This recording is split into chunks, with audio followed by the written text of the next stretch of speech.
Je laisserai à présent la parole à Philippe Martial, que je remercie de sa présence et de sa participation à cet hommage.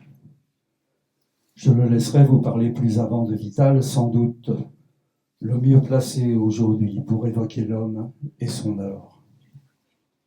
Claire Dutray ensuite vous proposera la lecture de quelques textes pris parmi les derniers. Merci Philippe. Il me revient la charge résultat de vous parler de Vital. C'est quelqu'un que je connais depuis assez longtemps, et surtout dans les circonstances qui étaient pour moi tout à fait exceptionnelles. C'est le temps où je cessais de pratiquer clandestinement la poésie. J'étais un haut fonctionnaire au Sénat, directeur de la bibliothèque et des archives, et vous aurez du mal à le croire, il fallait surtout cacher à la bibliothèque du Sénat qu'on était poète, parce que sa bibliothèque avait gardé le pire souvenir de Leconte de Lisle, d'Anatole France, et de quelques autres, qui bien entendu écrivaient leurs œuvres, mais ne travaillaient pas au Sénat. Je me souviens d'une exposition de France où il y avait ces brouillons, et tout c'était sur des papiers du Sénat, comme par là. Alors, j'avais soigneusement caché que j'écrivais du poème, je n'étais pas très content de ma vie privée, et on se crée une vie imaginaire, une seconde vie clandestine, on fait non pas ce qu'on veut, mais on choisit ce que l'on voudrait faire. Un sénateur poète m'a tiré de cette clandestinité. Après 10 ans, il m'a publié un texte, il a fait même couronné par l'Académie française.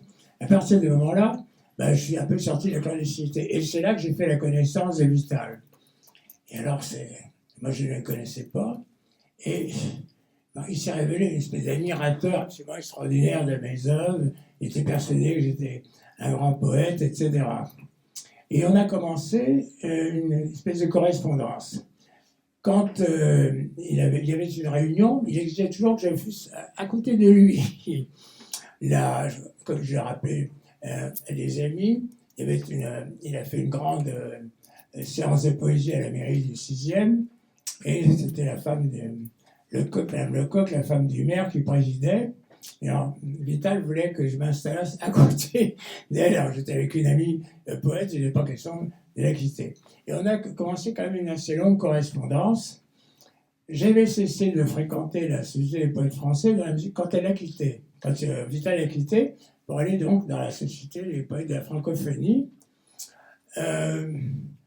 Et puis, tout récemment, j'ai été appelé à de nouveau me manifester auprès de la Société des poètes. Et là, mais bon, je me cachais un peu que je fréquentais Vital, puisque les deux sociétés ne s'appréciaient pas tellement. Et là, avec Vital, je m'apprêtais à venir aujourd'hui à Thiers. Et puis, bon, il m'a appris qu'il était à l'hôpital. Là, pendant un certain temps, bien entendu, il n'y a pas d'échange de correspondance. À peine sorti, on s'est écrit. Je n'étais pas la dernière personne à qui il a écrit, parce qu'il a écrit à Claire le soir même de sa mort. Et moi, il m'a écrit aussi. On devait se voir, etc. Et puis malheureusement, bon, il est mort dans la nuit. C'est que un des thèmes fondamentaux de cette correspondance, c'est assez curieux. Il savait que j'étais mécréant, j'étais élevé dans le catholicisme, etc. Mais j'ai passé mon temps à écrire des notes sur la religion, mais qui étaient de plus en plus défavorables. Comme j'ai dit, plus je pense à Dieu, plus j'y crois.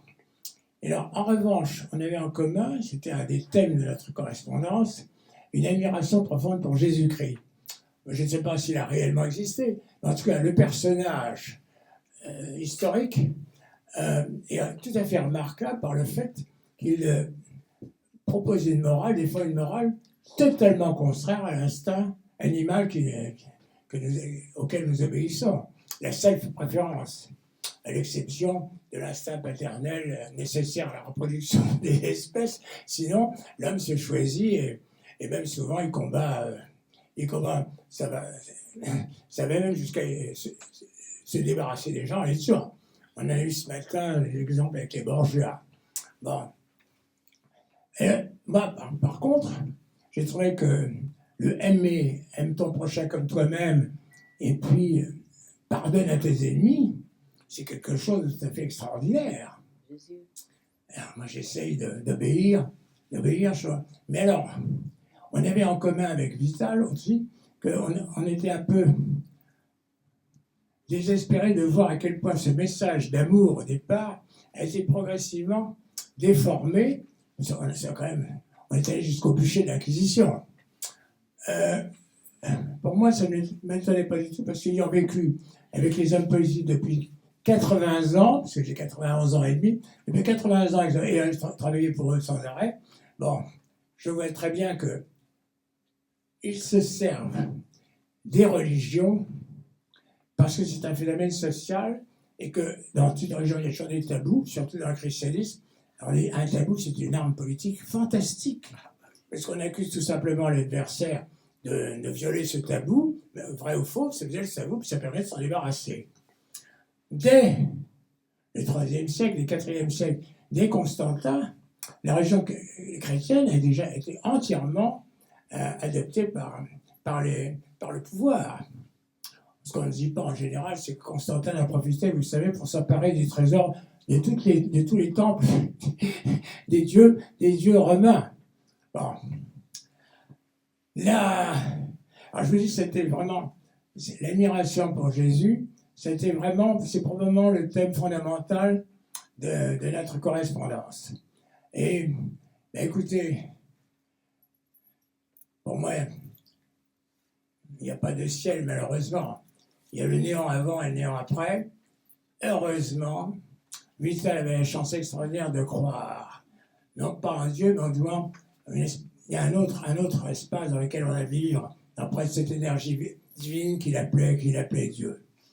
Alors, il faut espérer qu'il m'entend, qu'il nous a entendus, et qu'il est sensible à cet hommage.